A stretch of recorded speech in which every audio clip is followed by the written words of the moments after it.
Hey guys, so this is part 4. This is my final book. There's nothing else for me to show after this because now I'm doing my A-levels and I just started, so yeah. This is all the finalized work I have. This is my second book for my exam. This book was made solely for the purpose of developing a final piece because the other one was more to do with the research than a final piece. Now, still talking about body armor, and as it says, this final piece. So this page doesn't really have much saying. It's just I wrote down here what were the things I liked about this, about the things I looked into. So for each thing I looked at, the body armor, the heraldry, each artist, each designer. What did I like, what did I not like, what was I pretending to use in my final piece, and then more examples of different fabrics that I dyed, and just things that inspired me. So, I came up with 2 sketches, 2 ideas. There was this one and there was that one. Now when it's initial sketches, they don't have to be that good. So, this page is very abstract, so it's not... The proportions of the drawings are not very good. It's just literally putting down ideas.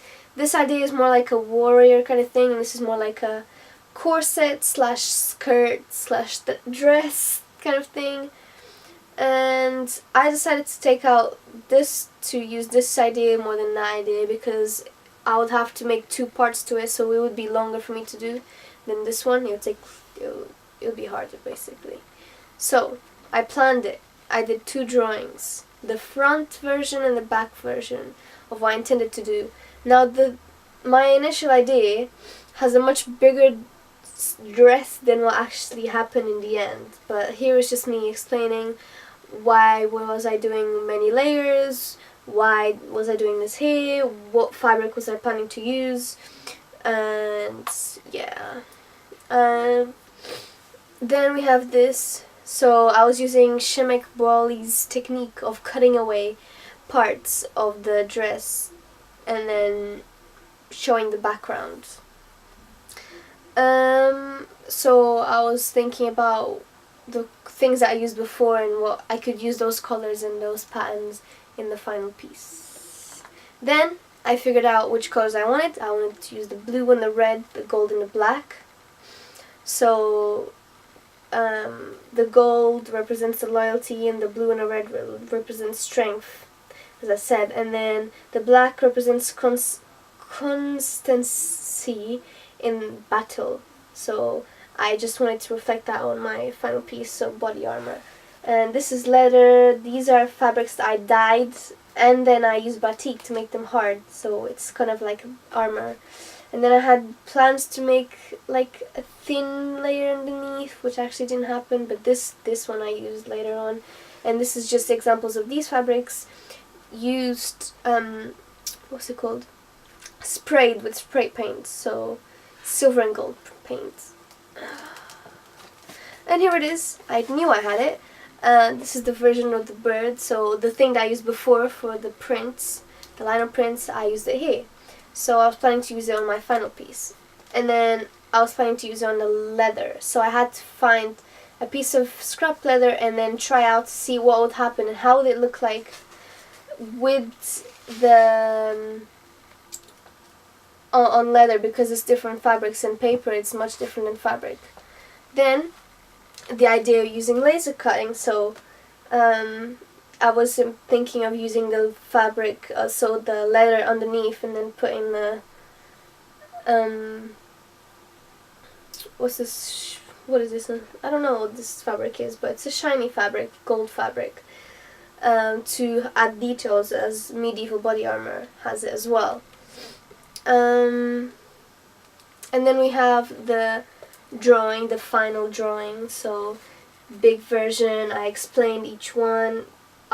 That I was using pleats and gathers here, that I was going to do hand embroidery here, that I was going to lino print the golden bird and have a layer of that fabric, that golden fabric with a laser cutting done on it.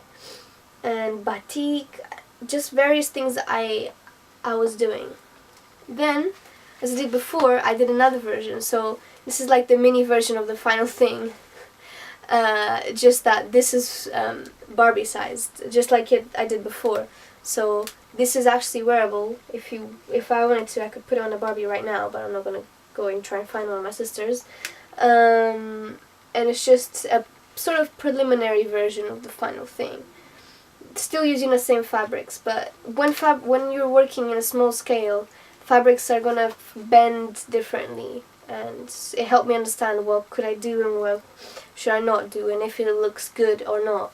Now, the sizes on the Barbie or doll are different than what they are in real life, because I was the one who modeled my own thing. So I made the real life size, so 1-to-1 size version with this paper, so that I would know later on how much fabric would I need for each section. And of course I used the mannequin. Now I thought I was much bigger than the mannequin, turns out it's basically the same. So in the end I made the waist area much bigger than I should have for myself. So yeah. And then I have just the process of dyeing. I dyed huge pieces of fabric and then I batiked the whole thing. My friend helped me because it was so much fabric, I wouldn't be able to finish it without someone helping me to handle these things. And here's me at home, just trying to get the batik all evenly spread out. Because first I tried with the iron, but then the batik got on the iron and it wasn't good, and then a lot of it was lost on a table below, so it was bad. It was just wasting my resources. So after I made that preliminary piece, I unrolled it from the mannequin and then I redrew it. So I remade it, but a more precise version, in that paper again, and then with that paper I used it to cut out the fabric. Now then with each piece of fabric I layered them over on top of each other. So first I had the blue. It was really hard to sew it because the sewing machine doesn't have that much space, and I had a huge piece of fabric and it was really hard, but in the end I actually made it. And sewing them together and layering them one on top of each other and then I kept going. I put a wire over here, so basically kind of like a corset, but not really, just to leave the area for the chest.